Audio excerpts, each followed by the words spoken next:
Now, I want to talk to you about something that's very important to me because we have these election landscapes in the United States. And Pennsylvania, the Keystone State, the state that William Penn had a covenant with God over, it grieves me to see it being run by corrupt regimes. I don't trust what they're doing there. They've got more energy in Pennsylvania.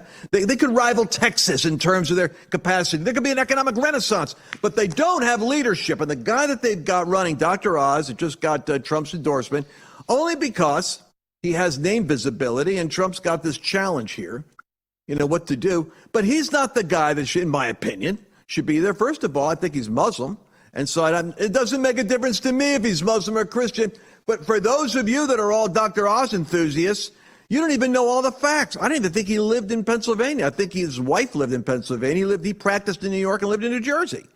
So he's schmoozing the pub. Man, we do not need, if we have strong, qualified patriots that understand Trump and worked with him, that's what we should be talking to. For that reason, I'm going to give you somebody you probably need to hear about. Ambassador Carla Sands from Pennsylvania.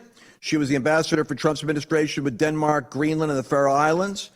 Is intensely involved with all aspects of defense and infrastructure and energy. And so this is somebody we need to talk to. Thank you so much for joining us, Ambassador Sands.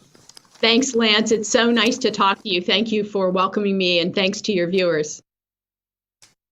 So tell us about what it is that you bring to this race that the War Room and the Real America's Voice people need to know about. What are you bringing in here? Because we got to get you some equal time out there.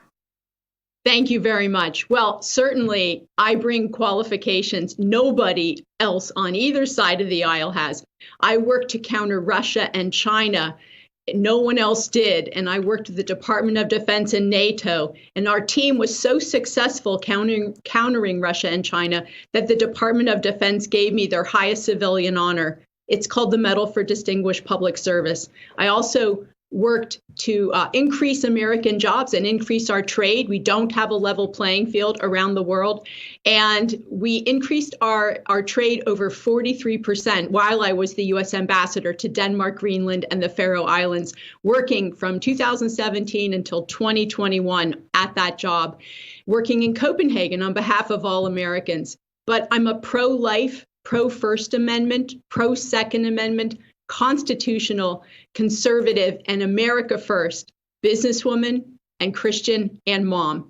But I'm also an 8th generation Pennsylvanian, and my Pennsylvania ancestors, they fought in the American Revolution and in the Civil War.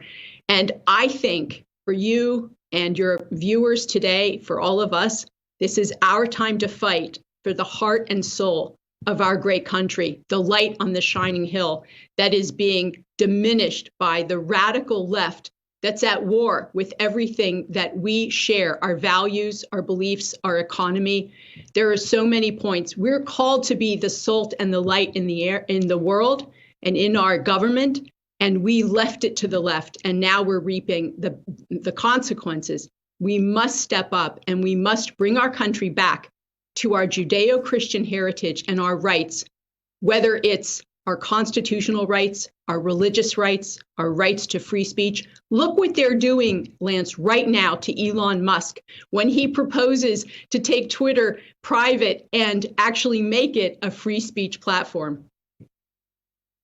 Yeah, they're having a meltdown over it. I mean, they're freaking out over it. But of course, Elon, he does his, I love him. He's a bit Trumpian. Like, he advised that maybe they should take their San Francisco office and turn it into a homeless shelter because everybody's working remotely anyway. So let's do something with this square footage.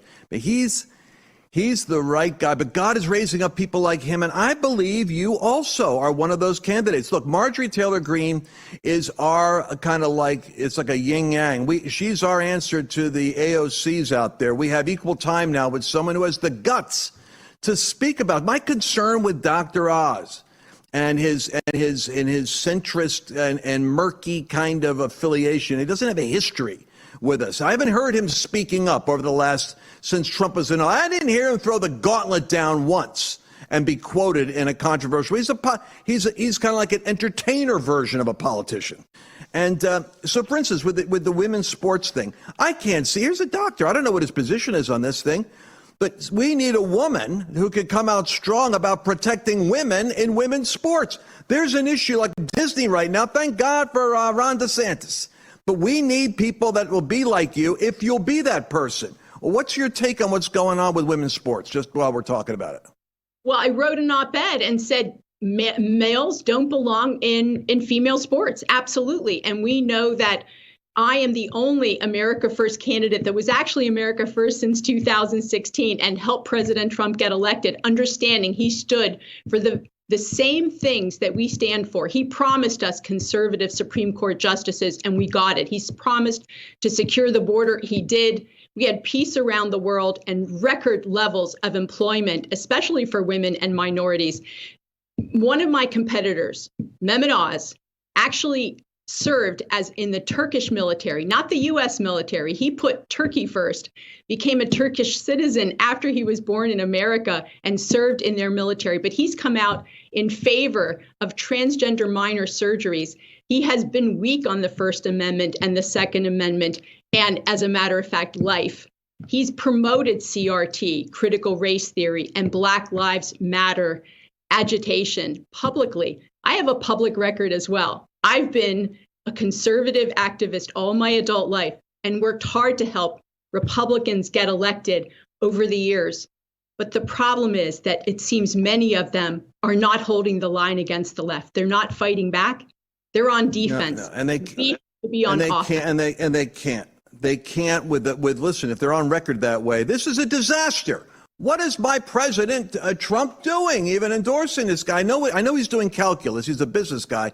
But I'm believing that he got an unlikely support that even the left didn't expect. And I'm believing you're going to have an unlikely surge of support, too. They always underestimate the patriot Christian movement. We are bigger than any other group. Trump knows it. Mercedes, I didn't want to drown out your opportunity here to get away because you got a call to politics. Yeah, no, it's good. First, but before we go any further, I'm going to let her close this out. But how do we get in touch with you? How do we help you? What do we need to do to find out more about you? Thanks so much. So for everybody, I have a website, carlasands.com. I'd be honored to have you volunteer. Even if you don't live in Pennsylvania, you can volunteer to phone bank. You can support my campaign. If you live in Pennsylvania, sign up. We have a grassroots, largely faith-based support group and community. In fact, my fellow pastors, my friends, have come out and created a faith coalition of 50 pastors across the Commonwealth. And we've been endorsed by counties and pastors and many, many people of influence across the country and the state. For instance, 16 Trump ambassadors who know my capabilities defending our country and fighting for our fair trade have endorsed our campaign. Newt Gingrich has endorsed our campaign. Come on now, I love it. By the way, Vance. I need to make a little self-disclosure here. I actually know this young lady's father. I knew him, and we worked together in Pennsylvania. So that when I heard about her running, I hunted down this interview because I love her family. Mercedes, take us home. 20 seconds left. I think it's great. Lots of comments wanting to get to know more about Ambassador. And so I just want to say, go check her website out. They want to know what you were doing before you were an ambassador. And so all of that information, I'm sure you have on your website. Thank you so much for being with us today. And Lance, as always, if people want to catch us during the week, go to lancewallnau.com. And thank you all. Have a great week. We will see you next week.